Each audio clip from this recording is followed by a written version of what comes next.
Friends, आपका स्वागत है आपके चैनल ब्रेन फूड में।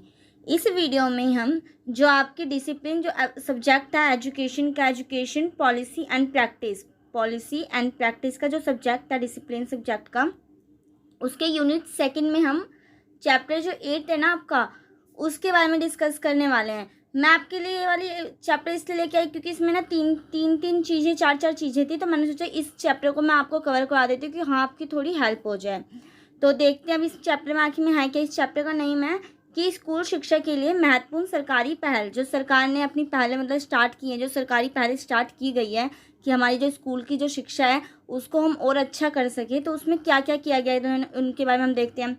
इन्होंने जो सर्व शिक्षा अभियान की चलाया था सरकार ने, फिर एक राष्ट्रीय माध्यमिक शिक्षा अभियान चलाया था, फिर समग्र शिक्षा, और एक जो मिड डे मील कार्यक्रम भी तो सरकार ने चला रखा है उसके बारे में। तो इन चारों टॉपिक के बारे में हम इस वीडियो में डिस्कस करने वाले हैं। आखिर ये क्या थे और इनके क्या उद्देश्य थे, इनके बारे में हम इस वीडियो में डिस्कस करेंगे। तो आइए अब हम इस वीडियो में आगे बढ़ते हैं। तो पहले आइए हम इसके थोड़े इंट्रोडक्शन के बारे में देख लेते हैं। तो जो इसमें दे रखा है ना कि जो शिक्षा है ना वो क्या है, एक सामाजिक प्रक्रिया है और बच्चे ना इससे समाज और विद्यालय से ही प्राप्त करते हैं। जो शिक्षा है वो बच्चे कहाँ से प्राप्त करते हैं, या तो हम समाज से कुछ सीखते हैं। शिक्षा आखिर है क्या, कुछ सीखने का एक तरह सीख, जिससे हम कुछ क्या कर रहे हैं, सीख पा रहे हैं, तो वही शिक्षा है। तो वही चीज़ बोली गई है कि जो बच्चे यहीं से कहाँ से सीखते हैं, या तो समाज से सीखते हैं या तो हम एनवायरनमेंट से सीखते हैं।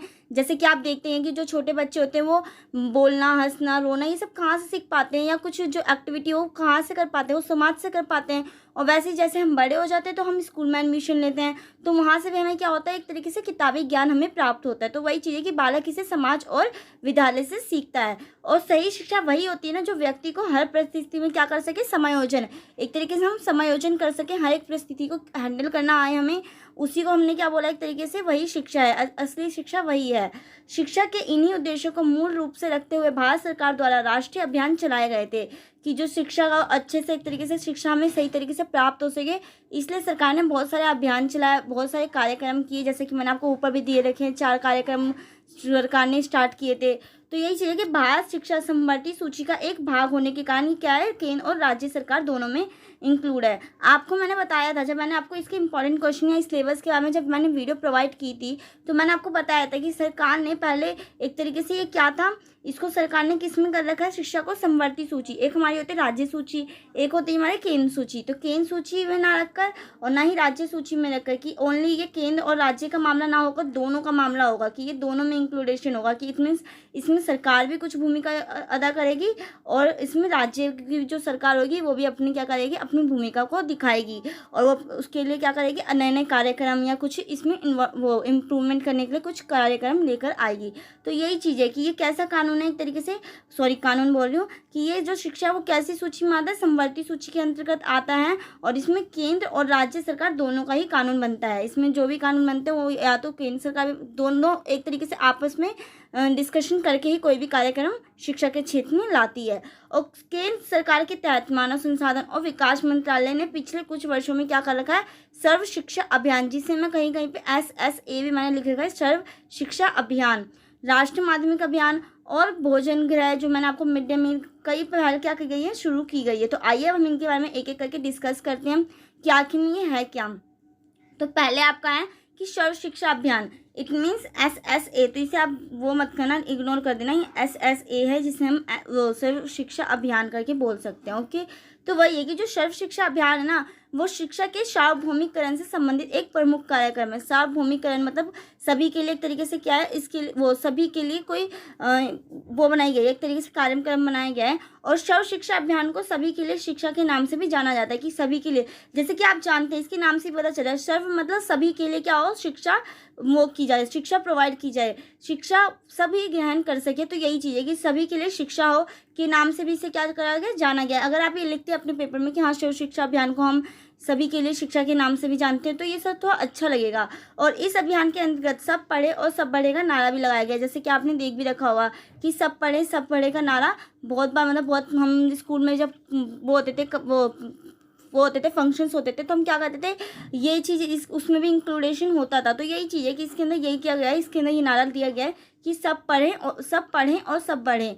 और सर्व शिक्षा अभियान भारत सरकार द्वारा में से प्रारंभ किया गया था। और ये अभियान था ना वो किसके द्वारा मतलब वो किया गया था, शुरू किया गया था, ये जो हमारे पूर्व प्रधानमंत्री थे मतलब अटल बिहारी वाजपेयी के द्वारा 2002 कहीं कहीं पे लिखा होगा, या 2000 से लेकर 2001 तक स्टार्ट किया गया था, इस टाइप से भी लिखा होगा। तो आप सन में कमेंट मत करना कि हाँ मैम आपने ये गलत सन बता दिया या कुछ भी समथिंग।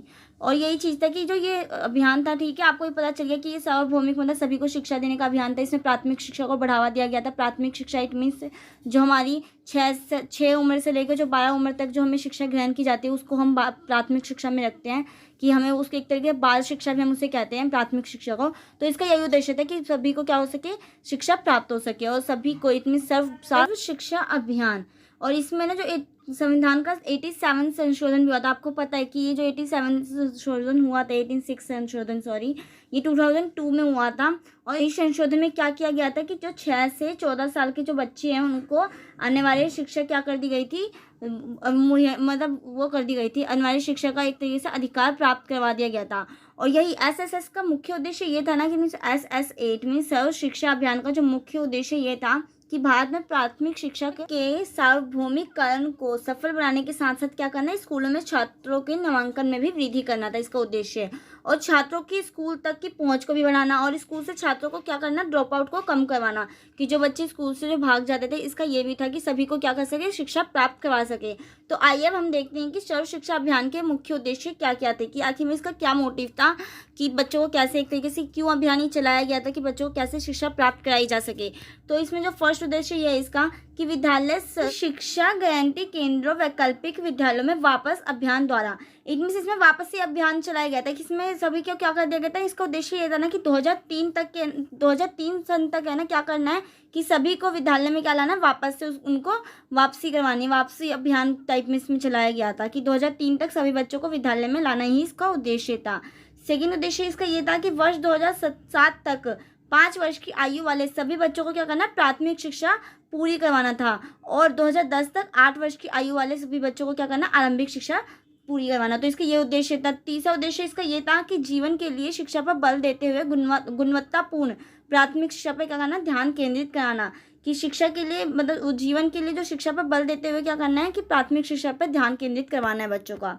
और इसका वर्ष 2007 तक प्राथमिक चरण और 2010 तक प्रारंभिक शिक्षा स्तर पर आने वाले सभी लिंग संबंधी और सामाजिक श्रेणी के अंतराल को क्या करना था, खत्म भी करना इसका उद्देश्य था।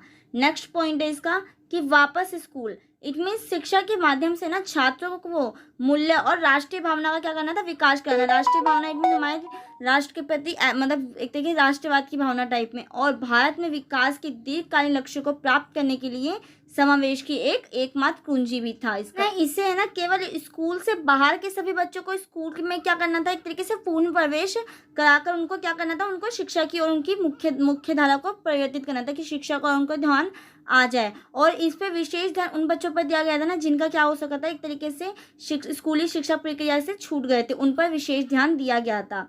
ओके, इसका ये उद्देश्य था। नेक्स्ट है इसका कि योग्य शिक्षकों का चयन कर विद्यालयों में को अनेक शैक्षिक सुविधाएं प्रदान कराना था। इसका उद्देश्य था कि अच्छे से अच्छे शिक्षकों के चयन कर सके, और जिससे कि क्या हो सके, शैक्षिक सुविधाएं क्या हो सके, विद्यालय में प्रोवाइड की जा सके। नेक्स्ट इसका उद्देश्य था, किसका उद्देश्य बता रहे हैं आपको, सर्व शिक्षा अभियान का उद्देश्य है। ओके, और इसका नेक्स्ट उद्देश्य ये था कि राष्ट्रीय एकता का निर्माण करना, ताकि गुणवत्तापूर्ण प्राथमिक शिक्षा का लाभ अधिक से अधिक लोगों तक क्या हो सके, पहुंच सके। नेक्स्ट था कि सामाजिक न्याय की स्थापना के लिए चलना, और बिना किसी भेदभाव के समाज के सभी वर्गों के लिए क्या करना था, शिक्षा के मौलिक अधिकार को सुलभ बनाना था, कि समाज के चाहे कोई सा भी वर्ग हो, कोई से भी चाहे वो जाति वाति में कोई फर्क ना करके सभी को क्या करना था, एक तरीके से शिक्षा प्रोवाइड कराना था समाज से। कि अब आपने देख लिया कि कैसे क्या क्या उद्देश्य थे जो SSA था, इसमें सर्व शिक्षा अभियान के क्या क्या मोटिव थे, वो क्या क्या चाहता था।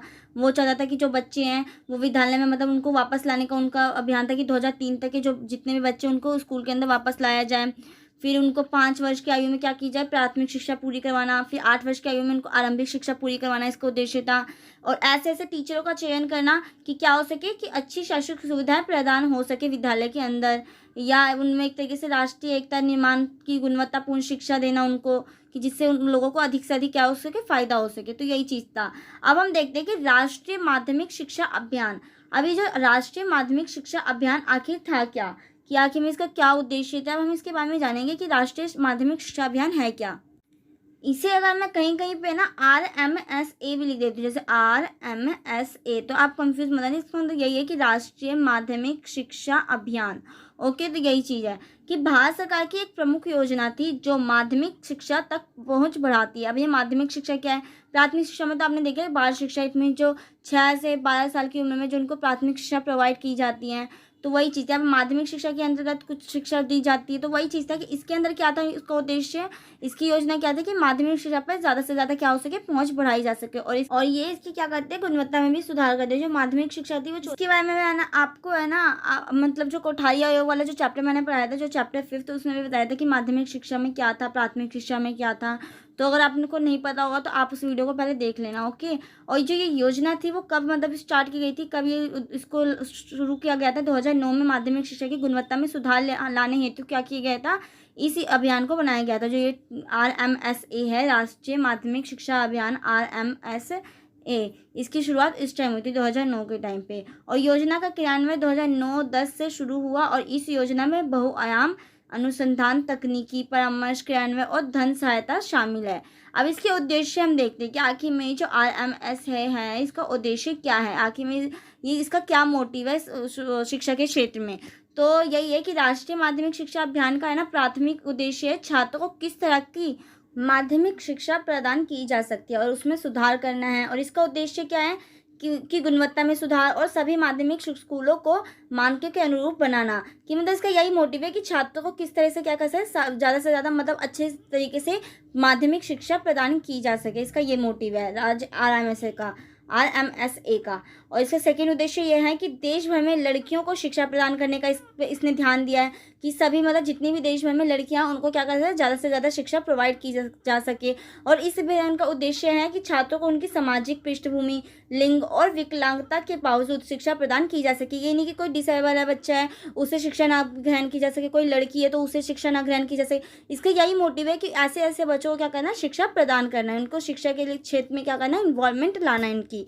इसका नेक्स्ट उद्देश्य ये है कि केंद्रीय मानव विकास मंत्रालय द्वारा माध्यमिक शिक्षा अभियान के लिए तैयार की गई पंचवर्षीय योजना के अंत क्या करना, माध्यमिक शिक्षा तक सार्वभौमिक पहुंच प्रदान करना। कि जैसे कि आपको पता है ये 5 ईयर्स जो प्लान्स बनाए जाते हैं, इसमें चाहे आपका कृषि से रिलेटेड हो, चाहे आपका GDP से रिलेटेड हो, चाहे आपका शिक्षा से रिलेटेड, इसके अंदर कुछ योजना मतलब इस योजना के अंदर क्या करता है, एक टारगेट फिक्स कर लेते हैं कि हाँ हमें इस 5 वर्ष के बाद हमें ये क्या करना है, रिजल्ट प्राप्त होना चाहिए।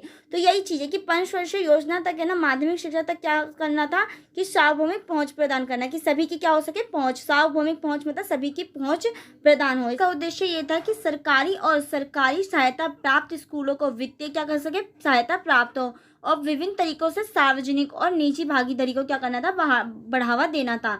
जो मतलब जो प्राइवेट का और जो सार्वजनिक जो गवर्नमेंट का एक तरीके से इनमें क्या करना है, एक तरीके से भागीदारी पार्टिसिपेट को क्या करना था, इसको बढ़ावा देना था। इसका ये भी उद्देश्य था। नेक्स्ट अब है आपका समग्र शिक्षा अभियान। अब समग्र शिक्षा अभियान क्या है, अब आप इसको जानिए। ये जो समग्र शिक्षा अभियान है वो आखिर है क्या। इसके अंदर है ना मैं आपको बताती हूँ, अभी आपको अच्छा आप पढ़ोगे तब आपको पता ही चल जाएगा कि जो समग्र शिक्षा अभियान से अभिप्राय है ना कि उस नवीनतम अभियान से ना जिसका मुख्य उद्देश्य क्या है कि स्कूल शिक्षा के स्तर की उच्चतर मतलब बनाना, कि मतलब जो स्कूली जो शिक्षा है उसको कैसा करना है, एक तरीके से हायर एजुकेशन बनाना। और इस अभियान को मुख्यतः पहले से स्थापित 3 योजनाओं के मिश्रण द्वारा निर्मित किया गया। अब वो पहले से स्थापित 3 कौन सी अभियान है, अब इसको आपको पता चलेगा कि ये 3 अभियान है ना, इन्हीं का क्या करा गया है, ये समग्र शिक्षा अभियान इन्हीं को मिलाकर ही बनाया गया है कि सभी तक क्या हो, शिक्षा की पहुँच हो। इसके अंदर क्या करना था, सब पढ़ो का नारा भी दिया गया था। ऐसी RMSA जिसमें राष्ट्रीय माध्यमिक शिक्षा, इसमें माध्यमिक शिक्षा के ऊपर क्या किया था, बल दिया गया था कि शिक्षण के अंदर ऐसी प्रणाली हो जिससे क्या हो सके, माध्यमिक शिक्षा को बढ़ावा मिल सके। मतलब इसके अंदर मैंने आपको उद्देश्य भी बताए थे। फिर ऐसी आपका शिक्षक शिक्षा योजना TI, तो यही चीज़ है। इसके अंदर आपको पता चलेगा कि यही चीज़ मैंने आपको बोला कि ये कैसे है, ये 3 योजनाओं का मिश्रण द्वारा निर्मित किया गया है। और ये 3 योजनाएं भारतीय सरकार द्वारा स्थापित मुख्य योजनाएं हैं जिनकी संरचना भारतीय सरकार द्वारा शिक्षा के विभिन्न क्षेत्रों में सुधार लाने हेतु की गई थी। अब आपको मतलब बता दें कि ये तीनों योजनाओं का ही मिश्रण है समग्र शिक्षा योजना। प्राय वर्णित तीनों ही योजनाओं को भारतीय शिक्षा की गुणवत्ता को सुधारने में महत्व अवर्णनीय है कि जो इनमें शिक्षा की गुणवत्ता को सुधारने में इनका वर्णन नहीं किया जा सकता कि इन्होंने कैसे अपनी महत्व मतलब कैसे शिक्षा को सुधारने में अपना महत्व इन्होंने दिया है। और किंतु तीनों योजनाओं को एक करने का उद्देश्य एक नए आयाम से नई योजनाएं द्वारा शिक्षा के प्रत्येक पहलू को क्या करता है, एकीकृत करता है। कि एक तरीके से जो ये हमारी जो ये योजनाएं हैं, अभियान है, समग्र शिक्षा अभियान, इसमें ये तीनों क्या है, अभियान, इन्वॉल्वमेंट, और ये इन तीनों का ही क्या है, परिणाम है एक तरीके से। और इन तीनों का ही क्या है कि शिक्षा की गुणवत्ता में सुधारने के क्या है, एक तरीके से उद्देश्य है कि अच्छी से अच्छी शिक्षा प्रोवाइड हो सके, चाहे वो विकलांग व्यक्ति हो, चाहे महिलाएं हों, उनको भी क्या हो सके, अच्छी से अच्छी शिक्षा प्रदान की जा सके। इसका विशेषता देख लेते हैं कि समग्र शिक्षा अभियान की क्या विशेषता है, इसकी क्या क्वालिटी है, इसकी क्या प्रॉपर्टी है। एक तरीके से बिना किसी भेदभाव के सभी को क्या करना था, समान शिक्षा के अवसर प्रदान करना और शिक्षा की गुणवत्ता पर क्या करना, विशेष ध्यान देना था। इसका क्या एक विशेषता ये है कि ये बिना भेदभाव सभी को क्या करता है, शिक्षा प्रोवाइड करवाते हैं। जितने भी अभियान चलाए गए हैं, अब आपने देखा जैसे कि RMS में था, क्या था, इसमें क्या करता है, महिलाओं को भी शिक्षा ग्रहण करवाई जाती है। ये नहीं किया जाता कि लिंग पे भेदभाव किया जाता है या विकलांगता के ऊपर भेदभाव, सभी को शिक्षा की प्रोवाइड की जाती थी। फिर ऐसे ही था सर्व शिक्षा अभियान के अंदर प्राथमिक शिक्षा प्रोवाइड की जा रही थी, उसमें अच्छे से जो शिक्षक को क्या करा था, इन्वॉल्वमेंट करवाई जा रही थी, जिससे कि क्या हो सके, शैक्षिक गतिविधियाँ अच्छी हो सकें। फिर ऐसे इसमें यह था कि स्कूली शिक्षा में व्यावसायीकरण को बढ़ावा देकर छात्रों को रोजगार के लिए तैयार करना। इसका एक ये भी मुख्य उद्देश्य है कि ऐसी शिक्षा प्रोवाइड की जा सकती है जो बिजनेस मतलब व्यावसायीकरण को बढ़ावा देती है। एक तरीके से हमें ऐसी शिक्षा, अब हम जो आजकल की जो शिक्षा लेते हैं वो व्यावसायीकरण ही तो है। जो हम पढ़ते हैं एक तरीके से उससे हमें जॉब मिलती है, हम रोजगार एक तरीके से कर पाते हैं। तो यही चीज़ है कि छात्रों को क्या कर सके, रोजगार के लिए तैयार किया जा सकते हैं। नेक्स्ट इसकी विशेषता ये है कि योजना इसलिए भी बनाई गई है ना कि ताकि प्रत्येक छात्र एक बेहतर वातावरण में क्या कर सके, विकसित हो सके, कि इनको एक बेस्ट एनवायरनमेंट मिल सके, कि अपना वो डेवलपमेंट कर सके और छात्रों को पहले की तुलना में अधिक उन्नत और सुरक्षित वातावरण प्राप्त किया जा सके। इसकी भी इसने क्या करा, इसकी विशेषता कि एक छात्रों को ऐसा एनवायरनमेंट प्रदान करती है कि जिससे कि उनका मानसिक विकास अच्छा हो सके, बौद्धिक विकास अच्छा हो सके, उनकी सोचने समझने की जो शक्ति है वो भी क्या हो सके, प्रबल हो सके। समग्र शिक्षा अभियान की नेक्स्ट विशेषता ये थी कि जो शिक्षक शिक्षा के क्षेत्र में क्या हो सके, गुणवत्तापूर्ण सुधार हेतु राज्य शैक्षिक अनुसंधान, शैक्षिक यहाँ पे गलत लिख रखा है, शैक्षिक ऐसे लिखते हैं कि शैक्षिक क्या हो सके, शैक्षिक अनुसंधान और प्रशिक्षण परिषद और जिला शिक्षा और परीक्षण संस्थान को अधिक सुदृढ़ प्रदान करने के साथ अपग्रेड करने का लक्ष्य भी निर्धारित किया गया था। जैसे कि आपने देख ली कि इसके अंदर क्या क्या इसकी विशेषताएं थी। इसकी विशेषता ये थी कि बिना भेदभाव सभी को क्या करना, समान शिक्षा उपलब्ध कराना, शिक्षा को एक तरीके से व्यावसायिक तौर पे क्या करना, देना, जिससे क्या हो सके, छात्रों को रोजगार प्राप्त हो सके, रोजगार की एक तरीके से तैयारी कर सकें। और योजना इसलिए भी बनाई गई थी कि उनको बेस्ट एनवायरनमेंट मिल सके, जिनसे उनका क्या हो सके, मानसिक विकास हो सके, सोचने समझने की इच्छा में परिवर्तन हो सके, मतलब ऐसे ही एनवायरनमेंट, इनमें यही विशेषताएं थी। अब हम देखते हैं मध्य ग्राह भोजन योजना। इट मीन्स क्या है, मिड डे मील। इसे आप मिड डे मील ऐसे भी लिख सकते हैं, जरूरी नहीं है कि अगर यही लिखना है मिड डे और फिर मील करके, आप इसे ऐसे भी लिख सकते हैं पेपर में। ओके, तो मिड डे मील योजना अब ये क्यों बनाई गई थी, इसका क्या उद्देश्य था, आखिर में इसका मोटिव क्यों था बनाने का, ये चीज़ अब हम इसके बारे में देखते हैं कि मिड डे मील योजना थी क्या। आपको वैसे पता ही होगी इस चीज़ के, हमें तो कोई भी बच्चा जानता होगा, 99% बच्चे जानते होंगे कि ये योजना क्या थी। कि इसकी ये योजना है ना, मध्य ग्राह योजना, भारत सरकार की एक योजना जिसके अंतर्गत क्या किए गए थे, पूरे देश में के प्राथमिक और लघु माध्यमिक विद्यालयों के छात्रों को क्या करना था, दोपहर का भोजन निःशुल्क प्रदान किया जाता था।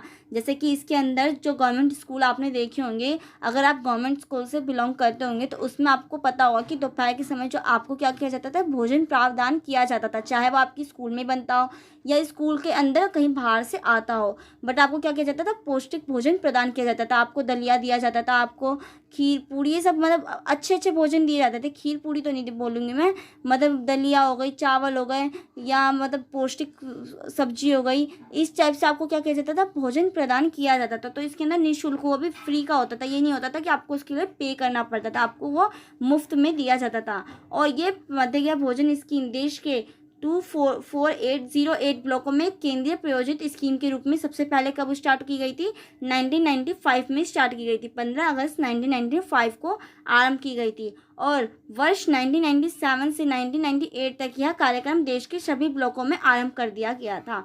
और वर्ष 2003 में ना इसका विस्तार शिक्षा गारंटी केंद्रों और वैकल्पिक नवाचारी शिक्षा केंद्रों में पढ़ाने वाले बच्चों तक भी कर दिया गया था। तो कहना ये जो प्रारंभ में ये योजना है ना, मद्रास की 1925 में शुरू की गई थी। और इसके बाद कब आई थी? तमिलनाडु सरकार द्वारा स्कूलों में बच्चों को उपस्थिति बढ़ाने के लिए, मतलब क्या होता था ना, बच्चे स्कूल नहीं आते थे, इसलिए भी इस मिड डे मील कार्यक्रम को स्टार्ट किया गया था।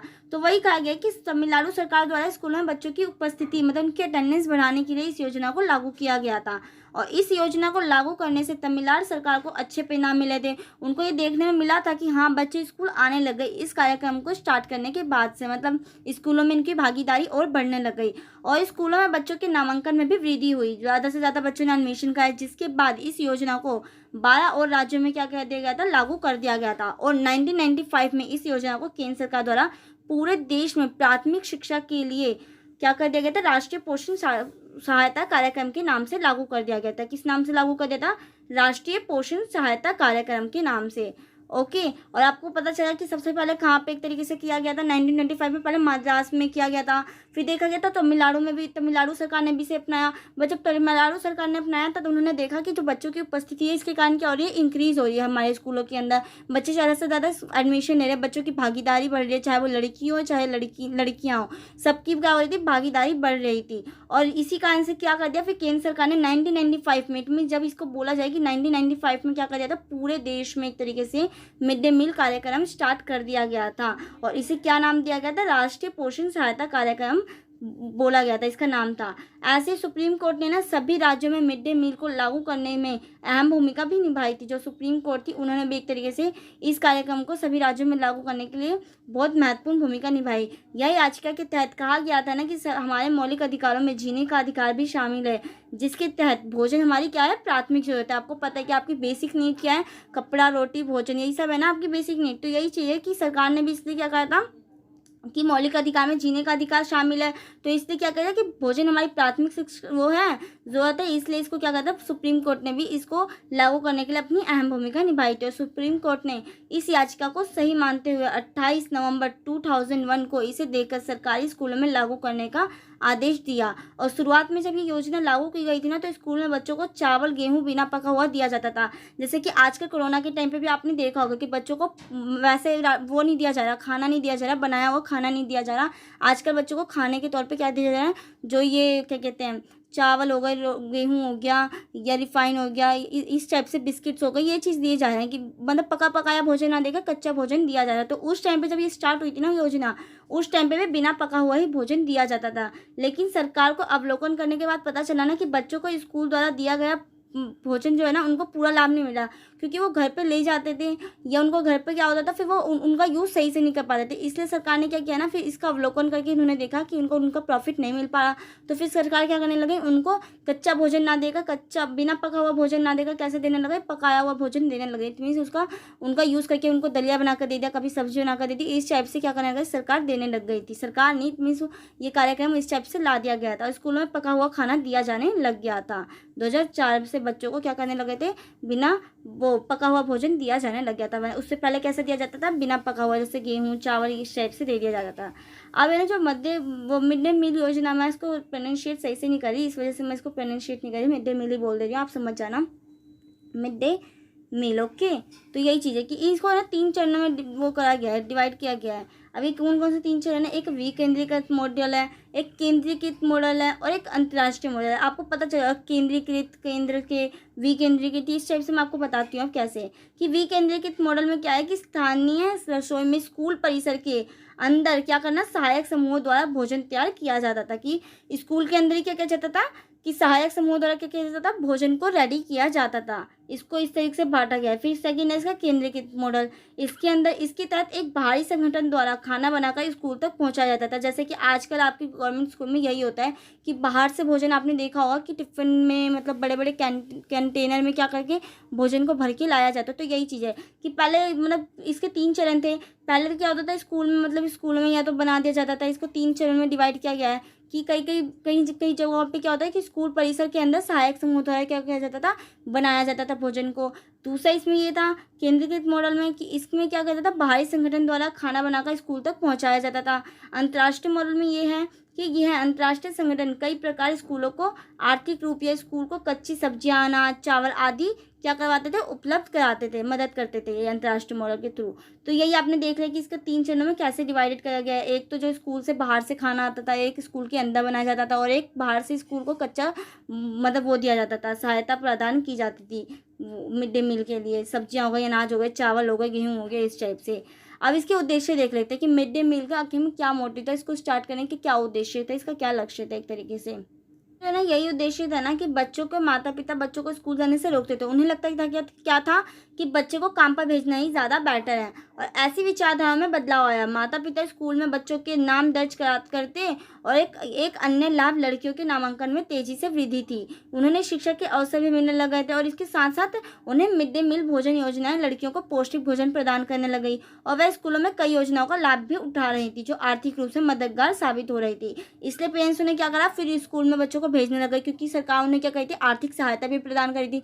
आपने देखा कि गवर्नमेंट स्कूल में लड़की हो चाहे लड़का हो, उनको क्या किया जाता है, एक तरीके से उनको बुक्स प्रोवाइड की जाती है, फ्री की बुक्स दी जाती हैं, आपको मुफ्त में खाना दिया जाता है, आपको पैसे भी दिए जाते हैं कि हाँ आप अपनी ड्रेस बनवा सकते हैं, आप अपने उसमें जो भी महीने का आपका खर्चा है, चाहे पेन से रेडी कॉपी से रेडी जो भी खर्चा आपका वो भी निकल जाए। तो यही चीज़ थी। जैसे जैसे मतलब ये एक तो मिड डे मील योजना ये भी लेके आई कि बच्चों को पौष्टिक भोजन मिलेगा लग गया था, तो पेरेंट्स जो थे वो बच्चों को स्कूल के अंदर भेजने भी लग गए थे, और साथ साथ उन्हें आर्थिक सहायता भी प्रदान हो रही थी। इसका आंसर वो क्या हो गए थे, पेरेंट्स बच्चों को भेजने के लिए रेडी होने लग गए थे धीरे धीरे करके। फिर उन्होंने बच्चों की दाखिला भी ज़्यादा से ज़्यादा करवाने लग गए थे बच्चों का।